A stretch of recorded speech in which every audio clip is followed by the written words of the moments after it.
Hoje e na próxima semana, o Trilhas da Democracia receberá algumas das autoras do livro intitulado Exploração Sexual Comercial de Crianças e Adolescentes no Brasil, que foi publicado pela editora Autografia do Rio de Janeiro e que poderá ser acessado em formato PDF no link que aparece nesse exato momento. A organizadora do livro é a professora do Departamento de Serviço Social da Universidade Federal de Pernambuco, coordenadora da pesquisa, a professora Valéria Nepomuceno. Prazer recebê-la, Valéria. Uma outra autora do livro também professora do Departamento de Serviço Social da UFPE, a professora Delaine Cavalcante. Seja muito bem-vinda, Delaine, é um prazer recebê-la pela primeira vez, a coautora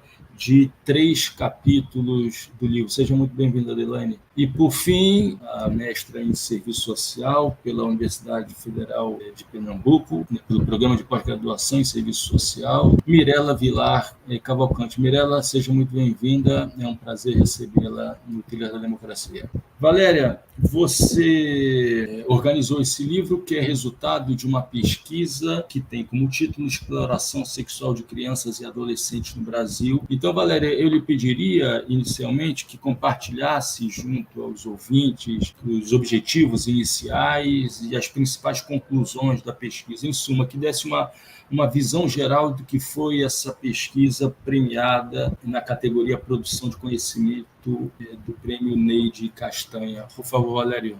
Nós tínhamos o propósito de influenciar a política pública nacional e estadual de enfrentamento à violência sexual. Então, a pesquisa chega, uma pesquisa robusta, uma pesquisa um pouco mais complexa, porque nós entrevistamos adolescentes, especialistas, fizemos pesquisa documental, buscamos várias legislações. Eu acho que essa é a grande novidade da pesquisa, é ouvir esses adolescentes e essas adolescentes que tinham o perfil semelhantes, né, aos adolescentes que estavam na exploração sexual ou passaram por situações de exploração. Então, nós tínhamos 2 grupos de adolescentes, os que vivenciaram exploração e os que não vivenciaram, e tínhamos o objetivo de entender um pouco as novas configurações da exploração sexual comercial de crianças e adolescentes. A pesquisa consegue também entrevistar especialistas, tanto da academia, quanto gestores de política da criança e do adolescente, do Estado,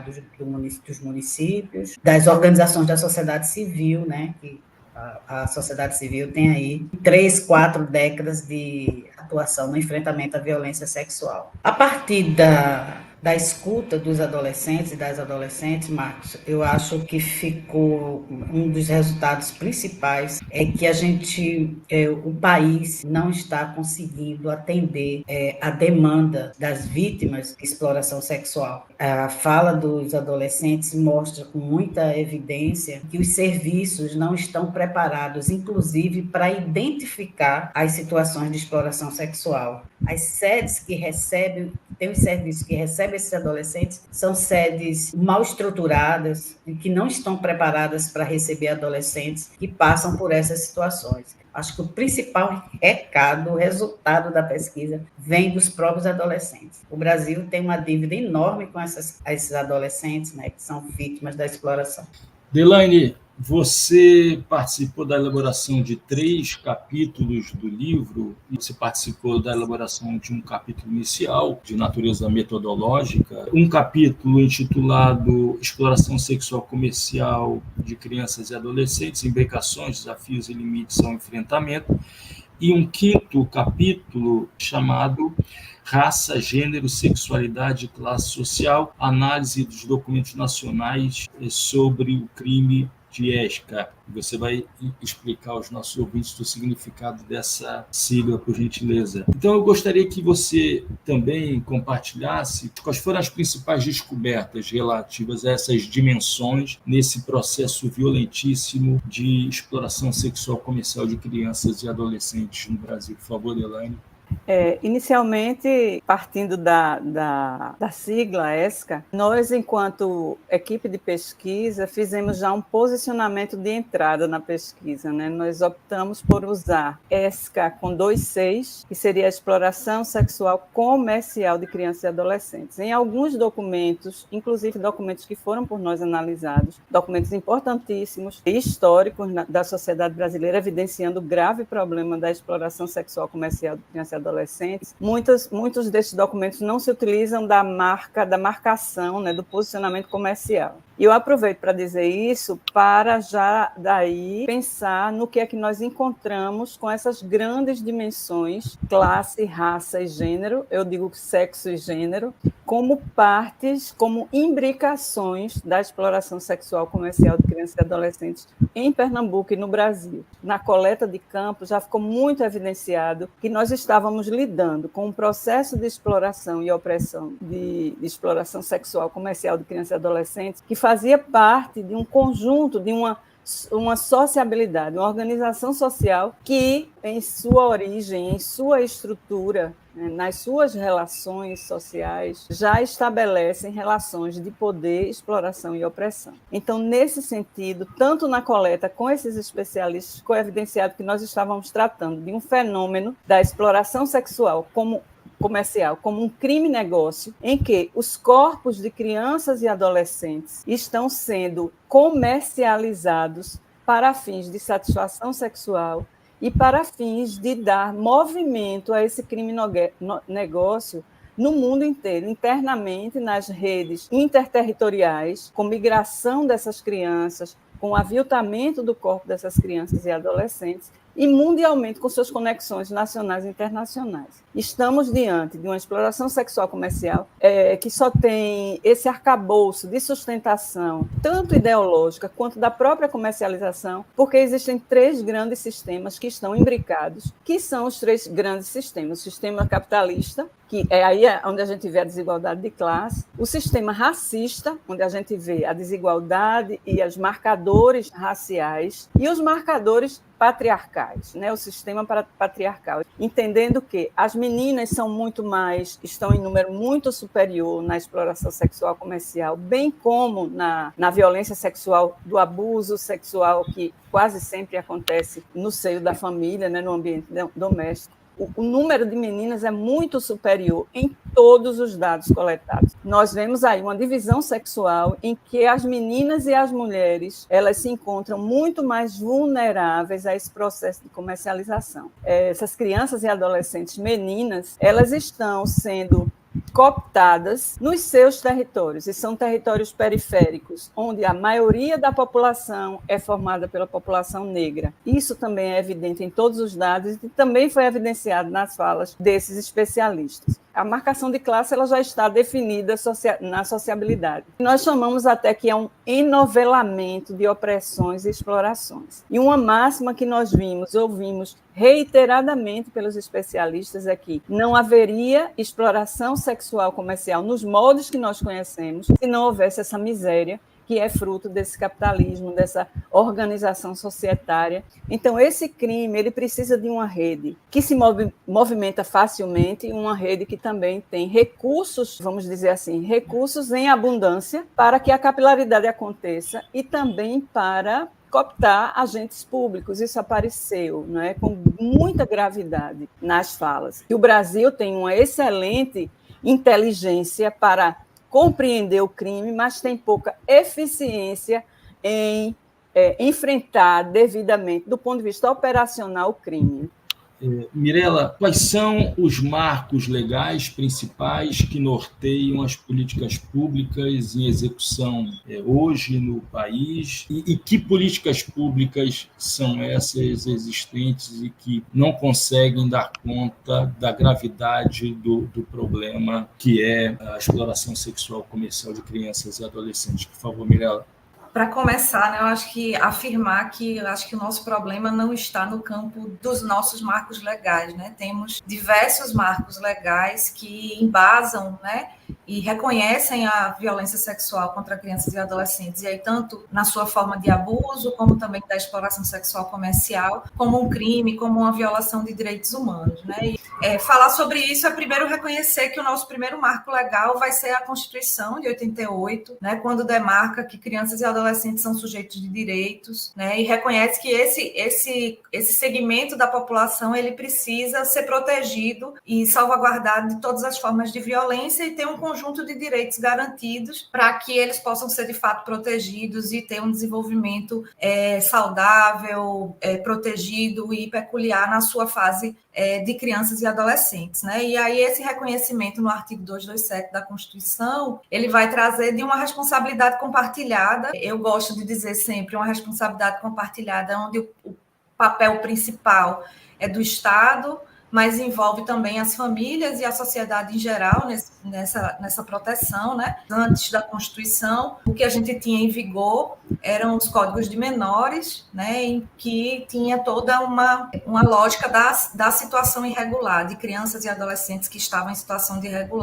irregular, muito mais numa lógica punitivista, assistencialista, menorista, do que necessariamente na lógica que a Constituição e o Estatuto da Criança e do Adolescente vêm inaugurar, que é a lógica da proteção integral. Como um arcabouço, né, legal e normativo para a proteção de crianças e adolescentes, incluindo aquelas que são vítimas de violência sexual, o que a gente vai ter de referência principal é o Estatuto da Criança e do Adolescente, que vem, né, regulamentar o artigo 227 da Constituição, e que já no seu artigo 5º ali vai estabelecer que essas crianças precisam estar protegidas de todas as formas de violência, de negligências, preconceitos, e vai, a partir daí, dentro dessa legislação, estabelecer um conjunto de medidas para a proteção de crianças e adolescentes na sua integralidade. E aí, além desse contexto das medidas protetivas, das medidas socioeducativas também, que são estabelecidas no Estatuto, a gente vai ter um capítulo no Estatuto da Criança e do Adolescente que vai categorizar e normatizar os crimes contra crianças e adolescentes. E aí, nesse rol de crimes contra crianças e adolescentes, um conjunto deles vão caracterizar os crimes que envolvem a violência sexual, seja na sua configuração do abuso, seja na sua configuração enquanto exploração sexual comercial. Pensando na explosão das redes digitais, os marcos legais conseguiram acompanhar esse processo de comercialização da pornografia, dos sites com imagens de crianças e adolescentes? Os marcos legais conseguiram acompanhar esse desenvolvimento dessas redes internacionais? Então, Marco, a gente tem nesse rol dos crimes previstos, né, a gente tem um conjunto de procedimentos, né, de reconhecimento dessas redes de exploração. Eu trabalho nessa área há um tempo e o que eu percebo é que a gente tem uma legislação que dá conta de pensar essas estratégias e a responsabilização, mas a gente tem a grande dificuldade de colocar em prática e efetivar o que está positivado nessas normas, lógico. Ou seja, aquilo que Delaney trouxe, isso. Lógico que a gente tem uma explosão nos últimos anos de uma nova configuração da exploração sexual comercial de crianças e adolescentes pelas redes sociais, o que nos traz um grande desafio enquanto rede de proteção, inclusive um trabalho bem interessante que envolve essa discussão das redes de exploração na internet, é o trabalho da SaferNet, da Polícia Federal, que apresenta dados, apresenta estratégias, inclusive de identificação, né, através da inteligência dessas situações, né? Continuando, né, um pouco dessa discussão da legislação, né, a gente tem uma discussão e tem uma demarcação lá desde o Código de 1940, o Código Penal já colocava ali os crimes contra costumes, e aí só em 2009, né, que se a gente for pensar é bem recente, é que se reconhece legalmente numa mudança no Código Penal esses crimes sexuais cometidos contra crianças e adolescentes, e aí é onde vai ser estabelecido o estupro de vulnerável, né, que envolve o estupro de crianças e adolescentes até 14 anos, reconhecer também essa questão do aliciamento, do envolvimento, do agenciamento para as redes de exploração. Então é algo que é recente. Uma outra questão que eu acho que é importante a gente trazer nessa discussão dos marcos legais, apesar de não ser uma lei especificamente, é a importância dos planos, né, dos planos de políticas públicas, porque é ali que vai, de alguma maneira, nortear e a formulação e a organização dessas políticas, né?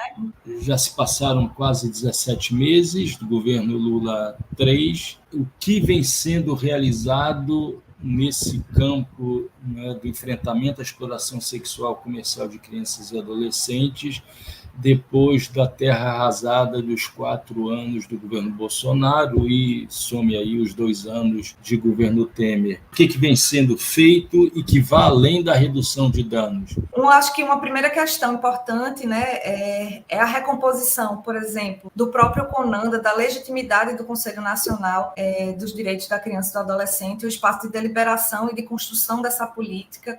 O Conselho ele foi completamente desmontado durante o governo Bolsonaro. A reorganização, por exemplo, do Disque 100, que é o Disque Denúncia Nacional, que também foi desmontado. Um outro elemento que eu acho que é importante destacar é a recomposição, mesmo com todos os desafios, do orçamento de algumas políticas, a exemplo da assistência social. Eu vou destacar o meu campo de maior profundidade de estudo, que é o campo da saúde da mulher, e como ele foi aviltado nos 4 anos do governo Bolsonaro, né? Tanto o desfinanciamento quanto o desmantelamento da organização do Ministério da Saúde nas suas pautas e na sua gerência de saúde da mulher, especialmente em relação à defesa e garantia dos direitos sexuais e reprodutivos, e que atingiu diretamente meninas, adolescentes e mulheres em situação de violência sexual, que foram principalmente a edição de 2 portarias, a portaria 2282 e a portaria 2561, que fizeram inflexões importantes nos serviços de saúde que garantiam a realização do procedimento de aborto legal. Então, essas 2 portarias imprimiram óbices importantes à realização do procedimento de aborto legal no SUS, impossibilitando que meninas, crianças e adolescentes acessassem o serviço. No governo Lula, então, essas 2 portarias foram imediatamente revogadas pela ministra da Saúde e outros movimentos estão sendo feitos na recomposição de toda a equipe do Ministério. Isso já foi feito logo de início no governo. Tem outra coisa muito importante que aconteceu, que foi o seguinte: no governo Bolsonaro, ele extinguiu uma comissão extremamente importante, que era uma comissão intersetorial, então, onde sentavam os ministérios e sentava também o Comitê Nacional de Enfrentamento à Violência, o ECPAT Brasil, que são articulações da sociedade civil nesse campo, né? E o governo, já na campanha de 2010, a campanha que eu estou falando, a campanha nacional de enfrentamento à violência, né, sexual de 2023, reconstituiu a comissão, e essa comissão é extremamente importante porque ela participa do processo de elaboração do plano nacional, quanto ela acompanha a execução desse plano. O problema está que é um problema mais estrutural, que é a necessidade de que o governo Lula, né, como qualquer outro governo, precisa entender que todas essas ações, elas não podem ser ações fragmentadas, pulverizadas e desarticuladas. Para essas ações funcionarem bem, a gente precisa de 2 coisas que, para mim, são fundamentais. Uma política de atendimento dos direitos da criança e do adolescente. Nós não temos no país essa política. Essa política ela é elaborada, formulada e deliberada pelo CONANDA, pelo Conselho Nacional, e ela é a luz orientadora das ações governamentais e também da sociedade civil para a área da criança e do adolescente. E uma outra coisa é que essas ações, elas principalmente o plano, precisam se articular com o orçamento federal. Então, nós precisamos ter clareza de que as propostas de ações de enfrentamento, elas têm orçamento assegurado para que elas sejam executadas. O Trilhas da Democracia de hoje dá continuidade ao programa que foi ao ar na semana passada, recebendo 2 das autoras do capítulo desse livro, que já aparece na tela. As 2 convidadas participaram da redação do capítulo intitulado Escravidão Moderna, : a face cruel do tráfico de crianças e adolescentes para fins de exploração sexual. A primeira convidada, Anália Belisa Ribeiro, consultora sênior do Comitê Científico do The Freedom Fund. Seja muito bem-vinda, Anália. A segunda convidada, Débora Aranha, que é gerente sênior de programas do Freedom Fund no Brasil. Seja muito bem-vinda, Débora. É um prazer recebê-la no Trilhas da Democracia. Gostaria de iniciar essa nossa conversa, Débora, pedindo que você fizesse uma apresentação do The Freedom Fund, a que ele se propõe, quando ele foi criado. Então, por favor, você com a palavra. Bom, o The Freedom Fund significa, em português, Fundo Liberdade. Então, ele é um fundo, né, como o nome diz, ele é um fundo que foi criado em 2014, e ele é o primeiro fundo criado dedicado exclusivamente a enfrentar a escravidão moderna, né? Então, ele foi criado por uma junção de doadores que tinham interesse comum nesse tema e tinham interesse de somar esforços para que se potencializasse esses recursos, principalmente para o investimento na ponta, o investimento na linha de frente, o investimento naquelas organizações que estão na linha de frente desse enfrentamento, que estão nos locais, né, onde mais acontece a escravidão. Então, é um fundo global que surge com esse propósito. A missão, né, do fundo é mobilizar o conhecimento, né, o capital, né, os recursos, e a vontade necessárias para poder acabar com a escravidão moderna no mundo.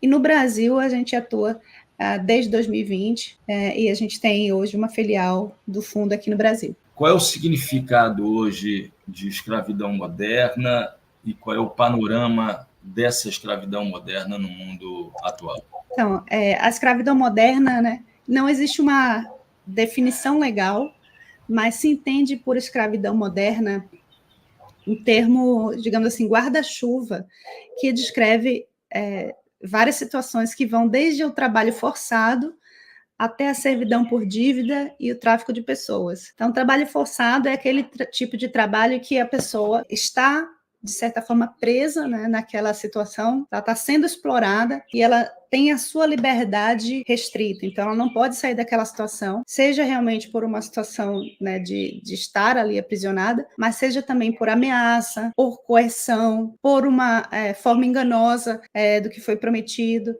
Então, são situações de exploração extrema que se enquadram nessa definição de exploração que a gente considera a escravidão moderna. Então, ela vai desde o trabalho forçado, mas também o casamento forçado e o tráfico de pessoas que pode envolver também o deslocamento dessas pessoas, o recrutamento, o transporte, o acolhimento de pessoas. É a exploração, né, do trabalho humano em condições realmente extremas e que vão violar, né, esse direito, principalmente à liberdade. Né? A gente percebe que tem uma quantidade enorme de pessoas, são 50 milhões de pessoas, então, em situação de escravidão moderna no mundo. Elas são exploradas em diversas atividades, em diversos setores econômicos, inclusive a exploração sexual comercial de crianças e adolescentes, principalmente. É uma gama de atividades, infelizmente, que gera uma lucratividade muito grande, né? Tanto para as empresas quanto para os governos que exploram essas pessoas. Anália, o que dizem as estatísticas sobre os dados existentes sobre trabalho forçado em geral e trabalho forçado infantil e a exploração sexual comercial de crianças e adolescentes no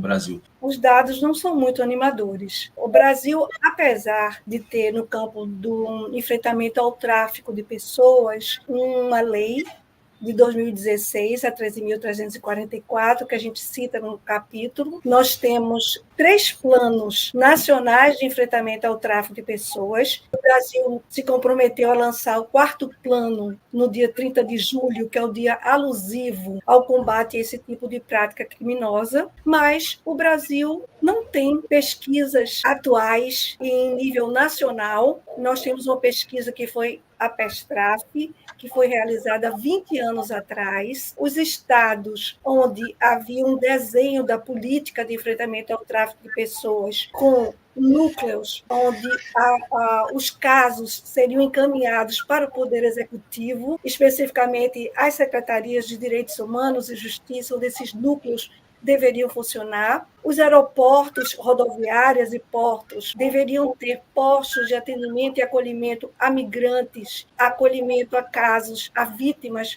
de tráfico de pessoas. Infelizmente, ela está totalmente fragmentada. Sempre, a cada governo, existe uma iniciativa de um processo de restauração dessa política. Os números são invisibilizados. Infelizmente, por conta dessa invisibilidade, o Brasil não tem um banco de dados que gerem a interoperabilidade no sistema e que a gente possa ter uma visão concreta das características desse crime e essa política possa chegar a ter uma ação prática. A exemplo do Estado de Pernambuco, desde 2007, essa política estava paralisada. Quando o Freedom chega a Pernambuco, uma das suas missões é reativar essa política, e então nós temos um desenho muito animador ainda no Brasil, que essa política ela se instaure enquanto uma política de Estado e não de governos. Durante a pandemia, a gente viu que observou, né, de perto o aumento da vulnerabilidade produziu efeitos dilacerados do ponto de vista do aliciamento das pessoas quer seja para o trabalho análogo à condição de escravidão, trabalho escravo, quer seja, sobretudo, para o campo da exploração sexual de mulheres, crianças e adolescentes. Então, eu gostaria de pedir permissão para ler do relatório que foi produzido pela Organização Internacional do Trabalho, onde ele diz que os lucros do trabalho forçado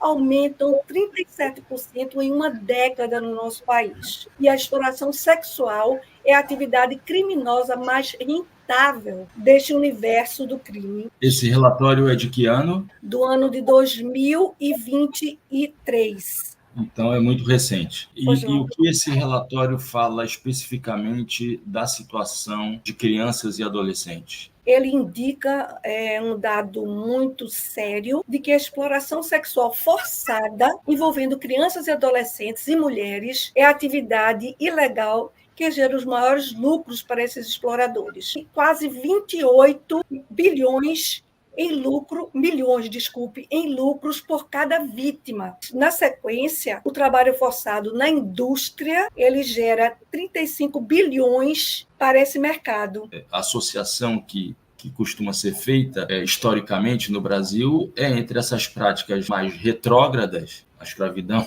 moderna pós-1888 é uma delas, ao meio rural. Os dados que você acaba de apontar denotam que, na verdade, esse eixo da ilegalidade, da escravidão, do trabalho forçado, se deslocou para as áreas urbanas, imagino eu.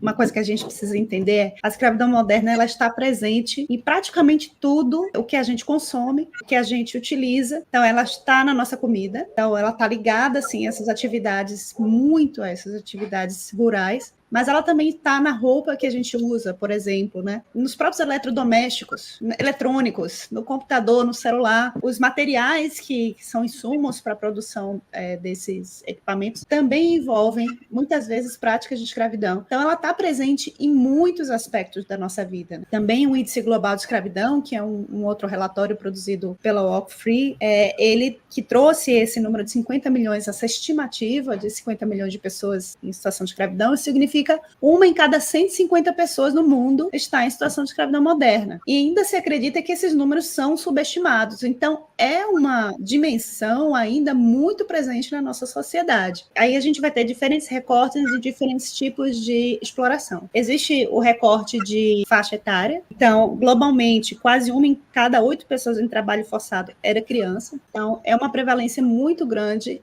de crianças da exploração infantil dentro do trabalho forçado. Anália, o que existe hoje de informações relativas ao tráfico de crianças e adolescentes para fins de exploração sexual no Brasil? Por favor, Anália. O que nós temos hoje é a informação dada pelo Ministério dos Direitos Humanos, que envolve 94 casos de janeiro até final do mês de abril, que foram denunciados pelo Disque 100. Eles fizeram todo um levantamento onde apontam que pelo menos 1 a 2 casos por dia no Brasil está acontecendo durante este ano. Nós tivemos como referência maior e mais atual no Brasil, no campo da exploração sexual de crianças e adolescentes, a pesquisa recentemente realizada pelo Freedom Fund, que ela está servindo de referência para grandes discussões na área do enfrentamento em nível nacional. Foi indicado um contingente de 20 mil crianças vítimas da exploração sexual comercial. Então, é um desenho que precisa ser enfrentado no campo das políticas públicas de forma transversal, porque envolve todo um conjunto de enfrentamento que precisa, inclusive, de orçamento público para poder se colocar em prática as ações eficazes para o combate a esse tipo de prática criminosa. O Brasil não tem um orçamento destinado para o enfrentamento ao tráfico de pessoas. Mas eu gostaria, então, de passar a palavra à Débora para acrescentar essas informações relativas ao estado de Pernambuco ou, então, outras dimensões daquilo que a Anália falava nesse jogo internacional, nacional. Por favor, Débora. Exatamente, Marcos. Eu vou começar complementando que a questão da invisibilidade é um problema muito sério. Quando a gente fala principalmente da exploração sexual de crianças e adolescentes, né, o tráfico de pessoas, ela tem algumas modalidades. O tráfico ele pode acontecer para o trabalho escravo, ele pode acontecer para a exploração sexual de pessoas. Então, no caso da exploração sexual de crianças e adolescentes, esse é um tipo de exploração que é muito normalizada pela sociedade. Então, a maioria das pessoas que presenciou, suspeitou dessa situação, não denunciou. A gente tem os canais de denúncia, o Disque 100, que é o principal canal de denúncia que está disponível para toda a sociedade, gratuito, anônimo. Tem os conselhos tutelares, né, que essa denúncia pode ser feita ali também no local presencial. Mas o que a gente vê é que a maioria das pessoas não denuncia. Por que não denuncia? Porque existe uma normalização, um julgamento em cima dessa vítima. Muitas vezes se pensa, bom, essa menina está lá porque quer, está fazendo aquilo ali porque quer, ou porque não é mais virgem. Então, a sociedade começa a relativizar e a tratar aquela adolescente como se fosse uma adulta, enquanto, na verdade, ela é um sujeito de direitos em condição especial de desenvolvimento que precisa de proteção. E a gente precisa lembrar isso, que é dever de toda a sociedade proteger crianças e adolescentes de toda forma de violência. E que a gente viu no estado de Pernambuco, quando a gente fez uma pesquisa de prevalência que foi até a sociedade, que foi até, digamos, as ruas, o que a gente viu foi isso. Só em Pernambuco, só na região metropolitana, a gente conseguiu estimar o número de 22.600 meninas, isso através de diversos métodos científicos de pesquisa. Então, é uma diferença absurda entre o que existe, o que está acontecendo na realidade, e aquilo que é denunciado e chegado nos órgãos oficiais. Por isso, não se investe na política pública, né? Entre outros motivos, é porque existe uma invisibilidade gigante. E a gente também conseguiu identificar qual era a realidade dessas meninas quando a gente entrevistou as mulheres que haviam passado por isso na rua. As famílias delas são famílias pobres, né? Com renda familiar de menos de R$1.000, a gente está falando de famílias de situação de pobreza. Então, muitas vezes se culpabiliza aquela menina, mas, na verdade, ela está ali porque ela está por uma questão econômica. Então, a gente está falando de famílias pobres, a gente está falando de famílias, quase a metade delas, onde você tem mãe solteira, apenas cuidando daquela adolescente. O que chama atenção, principalmente, é que a questão econômica, ela aparece como sendo 80% do motivo de que aquela adolescente está ali numa situação de exploração sexual. Anália, Débora, a gente está entrando na reta final do programa e a gente não poderia deixar de encerrar esse programa de hoje tratando das principais formas de combate a esse tráfico internacional de crianças e adolescentes para fins de exploração sexual. Então, eu gostaria que vocês dissessem qual é o papel dos Estados nacionais, qual é o papel de uma outra iniciativa privada que compartilha desses valores, né, democráticos, de valorização, de defesa intransigente dos direitos humanos. Eu queria que vocês também esclarecessem o que é o modelo Hotspot. O Hotspot é uma forma de trabalho do Freedom Fund, é um modelo que o Freedom Fund trabalha, e hotspot significa um local de alta concentração. Então, o Freedom investe em hotspots no mundo, hotspots que são locais de alta concentração de alguma forma de escravidão moderna. A gente falou que existem várias formas, né? Onde no mundo tem formas de alta concentração de alguma forma de escravidão, a gente busca identificar e investir ali no hotspot, que é um programa que vai financiar organizações que estão na linha de frente, né? Organizações que estão ali muito próximas de onde está acontecendo, seja na comunidade, seja nos territórios. Então, essas organizações que são da sociedade civil estão na linha de frente, estão bem posicionadas ali para poder enfrentar, identificar, entender as melhores formas de responder àquela situação. Assim, o que é importante é a gente ressaltar a essencialidade da implementação de políticas públicas para que essas ações elas se tornem ações de Estado e não de governo. Se elas se tornarem ações de Estado, com orçamento, com capilaridade, com georreferência, com banco de dados, com ações que vão no campo da prevenção, essa prática criminosa está no nosso cotidiano, está no nosso alimento, está na roupa que a gente veste, pode estar dentro da nossa casa e que a gente precisa enxergar, debater, falar sobre isso. E o caso de tráfico, ele não precisa ir para outro país, ele pode atravessar a rua, é onde existe uma exploração. Então, é importante que toda a sociedade civil esteja de braços dados com o poder público no enfrentamento a esse tipo de prática criminosa, desenvolvendo políticas públicas eficazes.